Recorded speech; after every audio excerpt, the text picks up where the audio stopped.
Saudara Menteri Ketenagakerjaan Ida Fauzia meminta perusahaan mematuhi ketentuan dalam pembagian THR bagi pekerja atau buruh mereka. Menaker menghimbau pengusaha membayarkan THR lebih awal dari batas waktu yang ditentukan. Menaker menyatakan THR diberikan untuk membantu pekerja atau buruh memenuhi kebutuhan dalam menyambut Hari Raya. Pemerintah telah menyiapkan landasan hukum dalam pemberian THR bagi pekerja atau buruh. Menaker menegaskan THR wajib dibayar paling lambat 7 hari sebelum Hari Raya dan harus dibayarkan secara penuh dan tidak boleh dicicil. Kementerian Ketenagakerjaan juga kembali membuka posko THR untuk menampung pengaduan soal THR.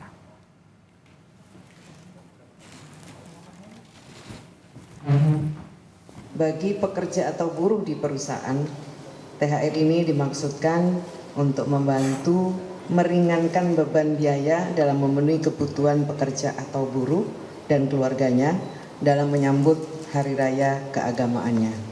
THR keagamaan ini wajib dibayarkan paling lambat 7 hari sebelum Hari Raya keagamaan.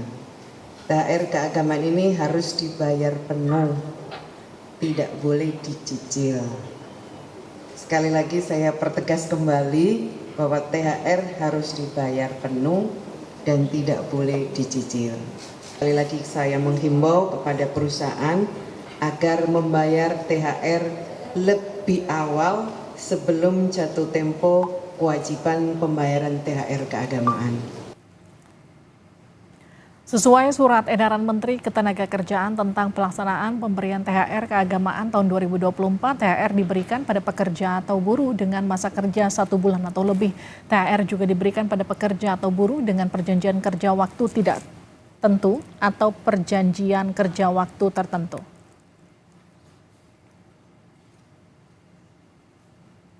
THR bagi pekerja atau buruh wajib dibayarkan paling lama 7 hari sebelum Hari Raya.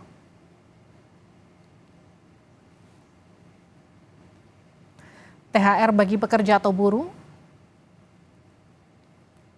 kita lihat besarannya bagi pekerja atau buruh ini dengan masa kerja 12 bulan atau lebih, THR diberikan sebesar 1 bulan upah, sedangkan pekerja atau buruh dengan masa kerja 1 bulan tetapi kurang dari 12 bulan, besaran THR diberikan secara proporsional.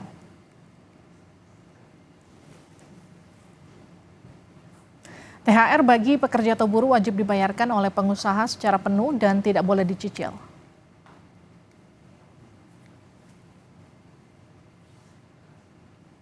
Sebelumnya Menteri Keuangan Sri Mulyani memastikan tunjangan Hari Raya atau THR bagi ASN dan pejabat pemerintahan dibayarkan paling cepat 10 hari sebelum Hari Raya Idul Fitri.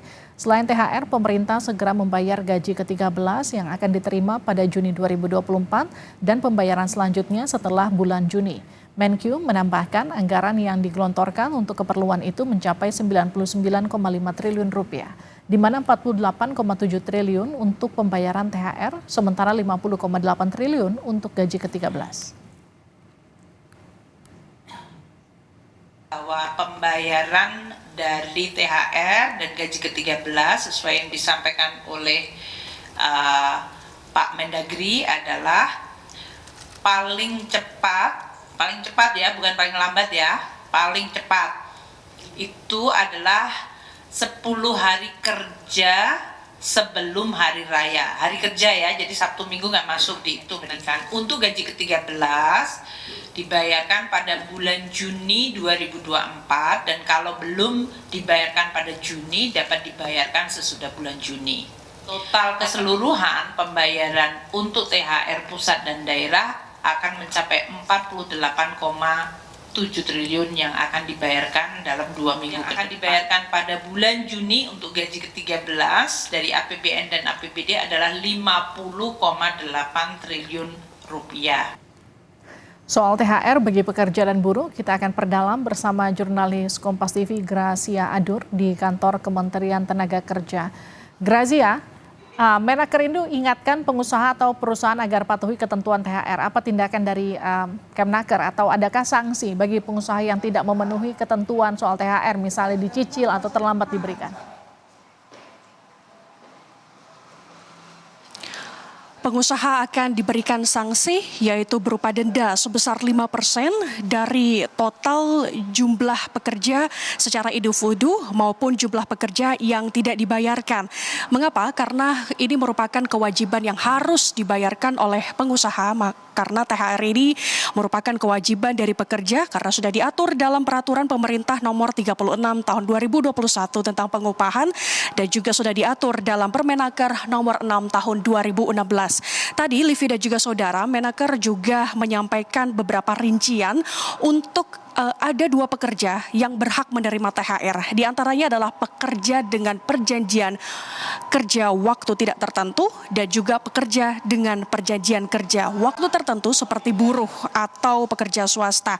Nah, tadi juga disampaikan soal bagaimana penghitungan besaran upah. Dijelaskan bahwa untuk pekerja dengan masa kerja selama 12 bulan atau 1 tahun ini maka menerima upah rata-rata 1 bulan.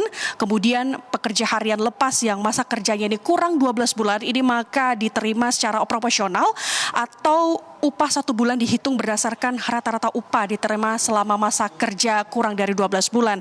Sedangkan untuk pekerja buruh yang menerima upah dengan sistem satuan hasil ini juga mendapatkan upah berdasarkan yang diterima selama 12 bulan. Nah, tadi yang menarik di sini yang tadi kami tanyakan adalah bagaimana soal ojek online. Apakah menerima THR atau tidak? Tadi disampaikan oleh Kemnaker bahwa Kemnaker ini sudah menghimbau kepada para pengusaha yang bekerja ataupun yang berada di bisnis ojek online ini dihimbau untuk membayar THR terhadap ojek online ini meskipun mereka merupakan mitra kerjasama dengan ojek online tersebut seperti itu, Livi. Tetapi ini masih berupa himbauan dan kami juga masih menunggu seperti apa kegiatan dari hal ini, Livi. Kembali ke studio. Terima kasih Gracia Adur atas laporan Anda dari kantor Kementerian Tenaga Kerja.